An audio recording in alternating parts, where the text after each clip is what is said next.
बैठी नहीं है, इतने ज्यादा बच्चे पैदा कर देते हैं। किसने बच्चे ज्यादा है? मेरा नाम तो वारिस पठान है, मैं तो भारतीय मुसलमान हूं, प्राउड इंडियन मुस्लिम हूं। मेरे 2 भाई बहनी है और मेरे 2 बच्चे हैं सिर्फ। मगर मैं आपको बताता हूं किसके ज्यादा बच्चे हैं। भाजपा वालों के, अटल बिहारी वाजपेयी के कितने भाई बहन थे?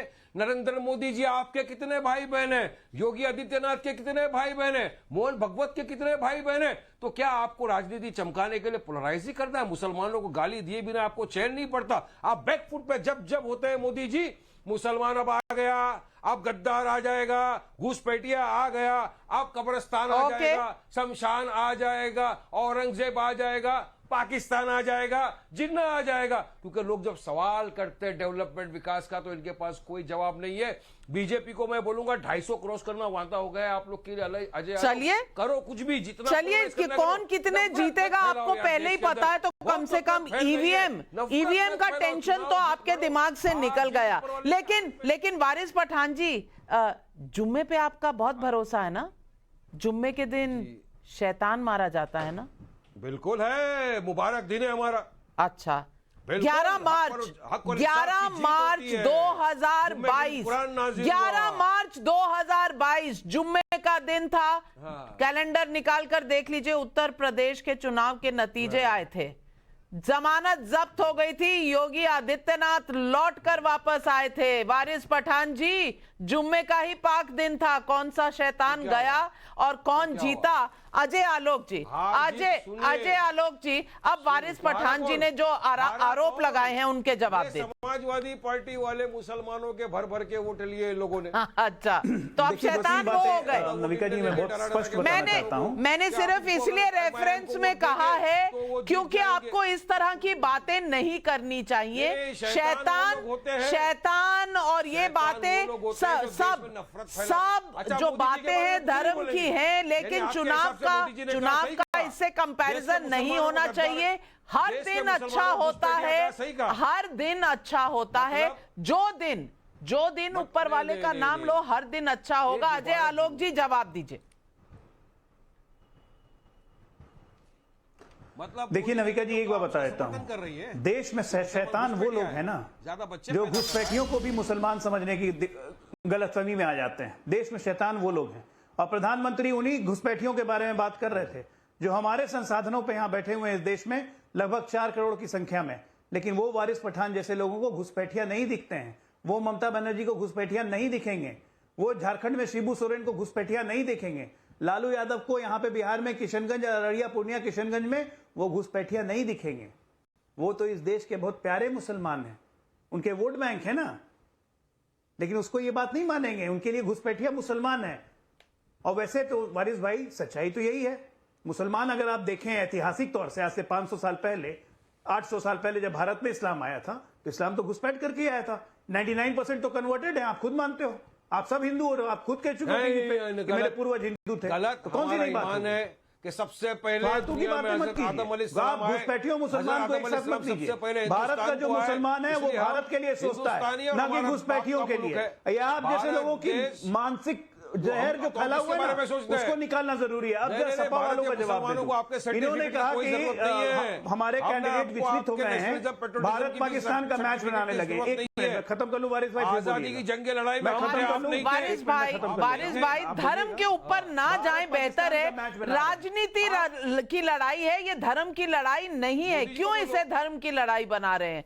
समाजवादी पार्टी का जवाब दे रहे हैं अजय आलोक जी। अजय आलोक जी बोलता है पूरा उल्लंघन कर दिया उन्होंने, और उसके बारे में आप कुछ नहीं बोलेंगे। मैं समाजवादी पार्टी के हमारे दोस्त कह रहे थे कि हमारे कैंडिडेट इतने विस्तृत हो गए कि उन्होंने कहा कि भारत पाकिस्तान का मैच हो गया। बिल्कुल सही कहा, क्योंकि कांग्रेस का जो मैनिफेस्टो दिखता है ना, उसमें लगता है कि इस देश को पाकिस्तान बनाने की तैयारी है, गजबाए हिंद की तैयारी है, दारुल इस्लाम करने की तैयारी है, जब मुस्लिम पर्सनल लॉ बोर्ड को स्ट्रेंथन किया जाता है, जब इस देश के ओबीसी का वर्ग का पूरा हक मार के पूरे मुसलमानों को कर्नाटका में ओबीसी का दर्जा दे दिया जाता है, तब लगता है कि यह साजिश है कि देश में अगर कांग्रेस और उनके इंडी गठबंधन के लोग आएंगे तो यही करेंगे कि इस देश के ओबीसी, एसटी, एससी का हिस्सा काट के उनको ओबीसी में डाल देंगे, मुसलमानों को दे देंगे। कौन सा तरीका है?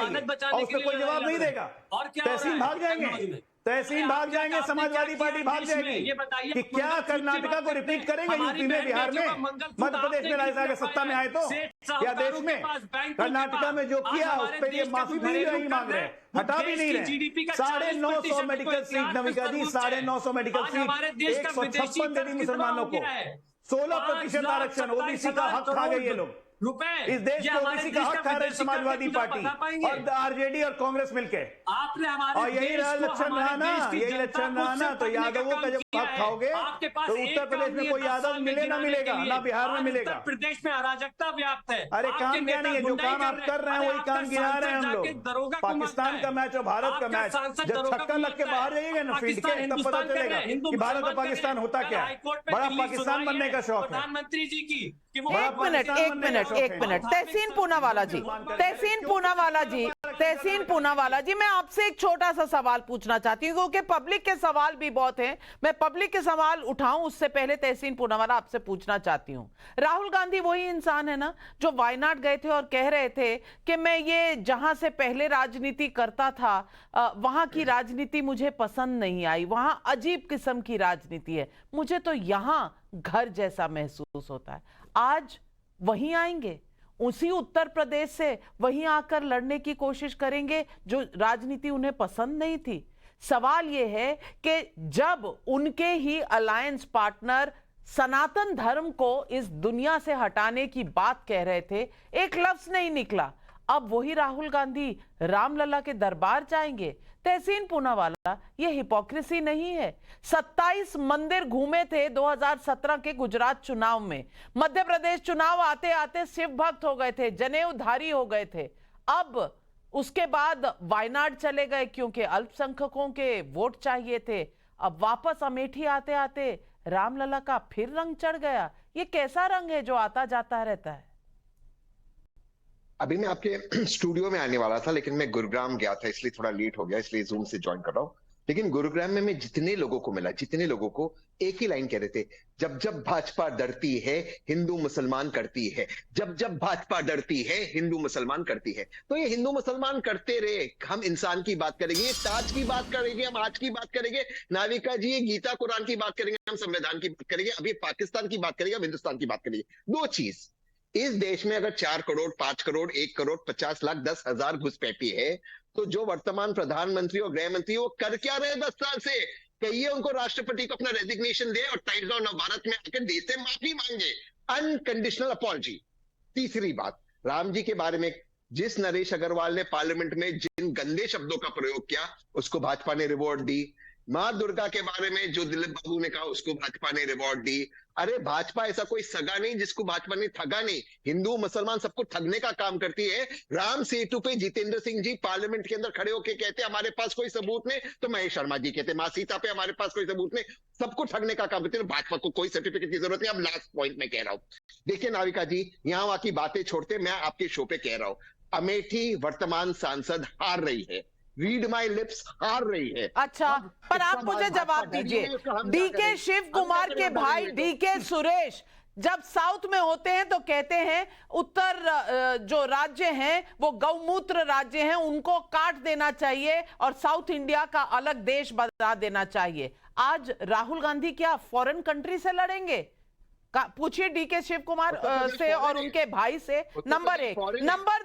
नंबर दो, जब हार गए थे आप चुनाव राजस्थान, मध्य प्रदेश, छत्तीसगढ़ का, तो आप ही की पार्टी, आप ही के मित्रों ने कहा था ना कि ये गौमूत्र राज्यों में जीतती है बीजेपी। आज माफी मांगेंगे क्योंकि आप भी यहीं से लड़ना चाहते हैं? और तीसरी बात मैं आपसे जवाब देने का मौका देना। हाँ, तीसरी बात, राहुल गांधी खुद कह चुके हैं यहाँ की राजनीति नहीं पसंद। इस बात का जवाब क्यों नहीं देते? सवाल तो मैंने पहले भी यही पूछा था। बिल्कुल बिल्कुल देता हूं। राहुल गांधी ने कहा राजनीति अलग की, आप बाइट प्ले कर देना, ये नहीं कहा कि वहां पे गलत है। कब राजनीति अलग है? वो तो हर सूबे की, हर क्षेत्र की, हर जिले की, हर डिस्ट्रिक्ट की राजनीति अलग है। ये तो भारत की खासियत है। पर ये खासियत के तौर पे कहा था हर्षवर्धन त्रिपाठी, ये खासियत के तौर पे कहा था हर्षवर्धन त्रिपाठी, या नॉर्थ को डिग्रेड किया था और नॉर्थ के जो उत्तर राज्य हैं उनके बारे में बुरा भला कहने के लहजे से कहा था हर्षवर्धन त्रिपाठी जी। समझा दीजिए, आज दूध का दूध पानी का पानी कर ही दीजिए। तहसीन भाई कहाँ गए तो मुझे नहीं पता, कुछ लगता है किसी एलीट क्लब में गए होंगे। मैं भी आज संयोगवश गुरुग्राम यूनिवर्सिटी में था और मैं तो ऑन रिकॉर्ड था क्योंकि वहां मैं मीडिया कॉन्क्लेव में गया हुआ था। मुझे तो वहां कोई बच्चा कोई भी ऐसी निराशाजनक बात करता हुआ, कोई भी हिंदू मुसलमान करता हुआ नहीं दिखा। सबको लग रहा है कि देश तरक्की कर रहा है, विकास कर रहा है, एस्पिरेशनल इंडिया है, हमको भी उसमें शामिल। नौजवान तो ऐसे दिख रहा। और जब आप कहते हैं कि राहुल गांधी जैसे हर क्षेत्र की राजनीति बदलती है, वैसा नहीं कहा था तहसीन भाई। आप तो इतनी देर में बड़ी तेजी में सर्च भी कर लेते हैं। मैं तो कहूंगा आप ही पढ़ के सुनाइए। नहीं पढ़ के सुना रहे तो मैं बोल देता हूं, आप पढ़ के सुनाइएगा उसका। राहुल गांधी ने कहा उत्तर भारत के लोग इश्यूज पर वोट ही नहीं करते, इमोशनल पे वोट कर जाते हैं।